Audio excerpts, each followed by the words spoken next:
On all these major infrastructural projects, the government have to take a lead. Because for commercial enterprises, they look for return, and as both professors have just said, on major infrastructural projects, if you look for return or a business case, you simply cannot justify, because the intangible benefit cannot be counted or calculated. And what I'm suggesting is the government should take the lead in improving the connectivity between the whole PRD area.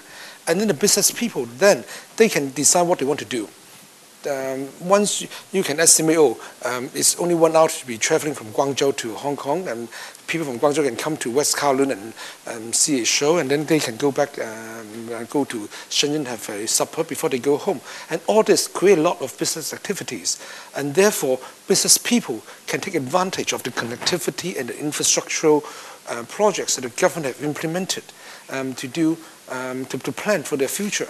One example is Hong Kong business people are actually very smart. If you look at the way they move their factories from Hong Kong into the Pearl River Delta and now moving even inland, further in the mainland, is because it's how do you maximize your profit?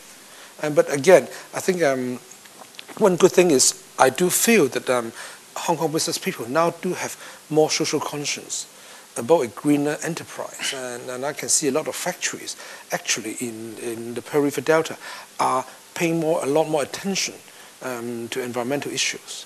I think if you look at the chief executive, the CS, I think their mind is quite open. But if you're talking of the next level down, the secretaries and whatever, because I mean this is a problem with Hong Kong right now, is if you don't do anything, you don't get criticized. If you do anything, you'll be criticized.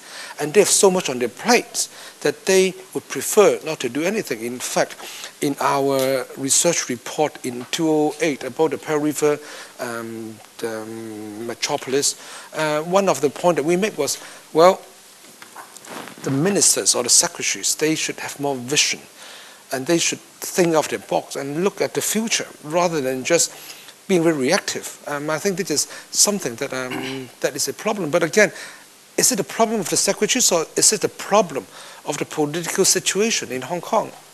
I think a lot of things that we need to think about.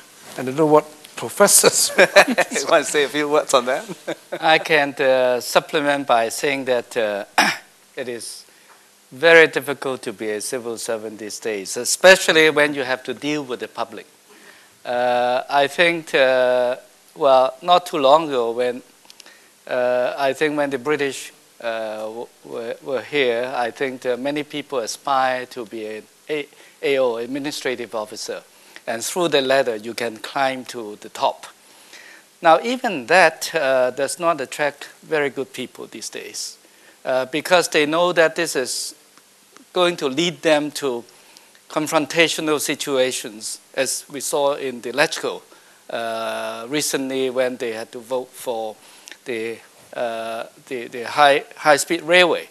Now, I think that mentality, I think, is pervious in the civil service. I think it is no longer the same cup of tea.